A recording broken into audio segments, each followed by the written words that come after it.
Hello, fourth graders. Welcome to chapters 39 and 40 of Maniac Magee. During the night, March doubled back and grabbed April by the scruff of the neck and flung it another week or two down the road. When Maniac slipped silently from the house at dawn, the only way he'd ever managed to get away, March pounced with cold and nasty paws. But Maniac wasn't minding. The reunion had been ecstatic and tearful and nonstop happy, and inside he was pure July. He was half a block up Sycamore before he stopped tiptoeing. Minutes later, he crossed Hector. The streets were dry. An occasional scrap of chewed rawhide was all that remained of the worms. Hours later, Russell and Piper spotted him 3 blocks off. Maniac, you're alive! We thought they got you. We thought they slit your throat. We thought they strangled you and pulled your tongue out. We thought they chopped your head off and boiled you. Yeah, boiled you. And drunk your blood. Yeah, and drunk your brains. You don't drink brains, you moron meatball. Yeah, you do. Brains are like milkshakes, like Dairy Queen. You can drink them with a straw. You can hear them sloshing if you shake your head hard enough. Listen. Hey, get off my head. Hey, help! They were off and running. Maniac couldn't help laughing. In spite of their twisted, ludicrous impressions of EastEnders, the concern and the tears in their eyes had been genuine. They had really missed him. They had really been afraid for him. 2 houses away, he could hear the thump, almost feel it, and Father George McNabb's voice. Lay him down easy, I said. Easy! Followed by son John. This easy enough? Thump! Followed by a string of curses from George McNabb that fried the cold morning like an egg. The living room was hazy with dust. At the back end of the dining room, they were bringing in the cinder blocks, George and John and a handful of cobras, lugging and grunting them in from the backyard and dumping them onto the floor. Thump! Thump! Hey, kid, George McNabb was pointing through the haze. 3 months, and he still didn't know his tenant's name. Get your lily hide over here. Start lugging these. Maniac waved. Later. Gotta go. He shut the door and headed up the street. So they were really doing it. He had heard them planning it for weeks, making drawings, buying or stealing cement, trowels, a level. A pillbox, they called it. Once it was done, they'd be ready. Let the revolt begin. Let the rebels, as they called the EastEnders, come. Let 'em bust through the newly installed bars over the plywood on the windows. Let 'em bust through the steel door. They'll find themselves staring down the barrel of a little surprise. They squabbled over what the surprise should be. Uzi, AK-47, bazooka. Why? Maniac had asked Giant John one day. Why what? Why are you doing all this? To get ready. What else? Well, what do you think's going to happen? What's going to happen? Giant John swatted a squad of roaches from the kitchen table and sat down. What's going to happen is, one of these days, they're going to revolt. Who says? Who cares who says?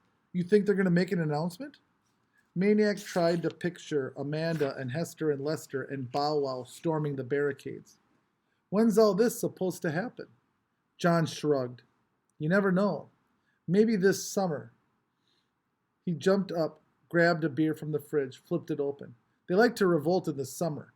Makes them itchy. They like to overrun the cities. This time we'll be ready. And he told Maniac what he often imagined, lying in bed. The black sweeping across Hector one steaming summer night. Torches, chains, blades, guns, war cries. Marauding, looting, overrunning the West End. Climbing in through smashed windows. Doors looking for whites, bloodthirsty for whites. Like Native Americans in the old days. Native Americans on a raid. That's what they are, Giant John nodded thoughtfully. Today's Native Americans. The cockroach strolling up his pant leg wasn't the only thing making Maniac feel crawly. He shook off the roach. He moved to the center of the kitchen to surround himself with as much space as possible. But other people, he said. I don't hear them talking about revolts. Nobody else wants to make a pillbox. Giant John tilted the last of the beer into his mouth. Maybe when we do, he grinned, they will.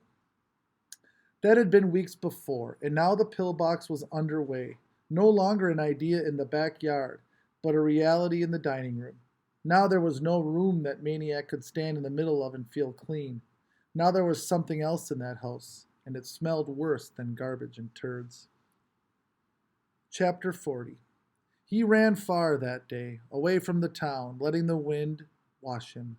When he returned to the West End, he heard in the distance Mrs. Pickwell whistling her children to dinner. Though he had heard the whistle many times, he had not answered it since his first day in town. Now he felt, as he had that day, that it was meant for him. This time, of course, there was a difference. He was no stranger. He was Maniac Magee, the kid who had walked barefoot through the dump near their house. The Pickwell kids cheered when he showed up and treated him like a legend in the flesh.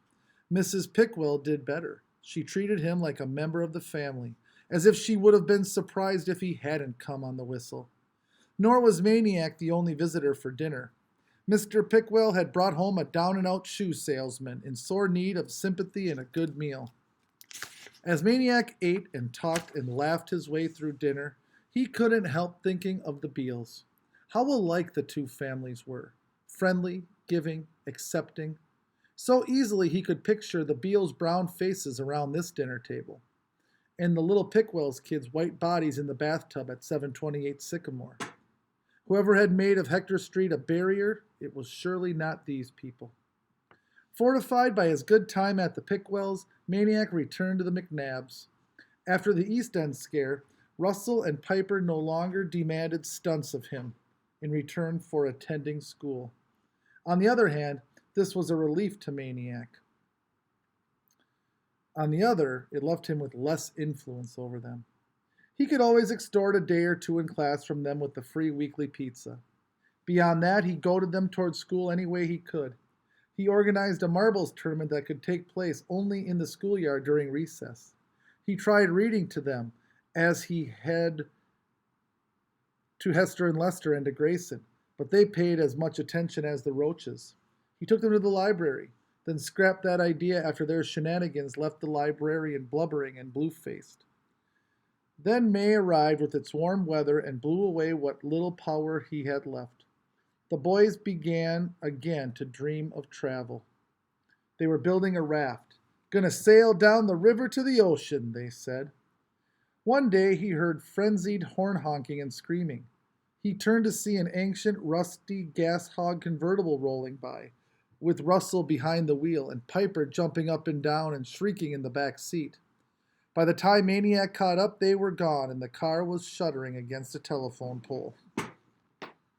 Another time, he had to run them down and haul them back to Dorsey's grocery, where he made them empty their bulging pockets of the 50 bubblegums they had stolen. It was a maddening, chaotic time for Maniac. Running in the mornings and reading in the afternoons gave him just enough stability to endure the zany nights at the McNabbs. When he asked himself why he didn't just drop them, the answer was never clear. It wasn't so much that he wanted to stay as that he couldn't go. In some vague way, to abandon the McNabb boys would be to abandon something in himself. He couldn't shake the suspicion that deep inside Russell and Piper McNabb, in the prayer-dark seed of their kidhoods, they were identical to Hester and Lester Beale. But they were spoiling, rotting from the outside in, like a pair of peaches in the sun. Soon, unless somebody did something, the rot would reach the pit. And yet he held back. Oh, he prodded and persuaded and inspired and bribed the boys to do right, but he never forced them, never commanded, never shouted. Because to do so would be parental, and he was not yet ready for that. How could he act as a father to these boys when he himself ached to be somebody's son?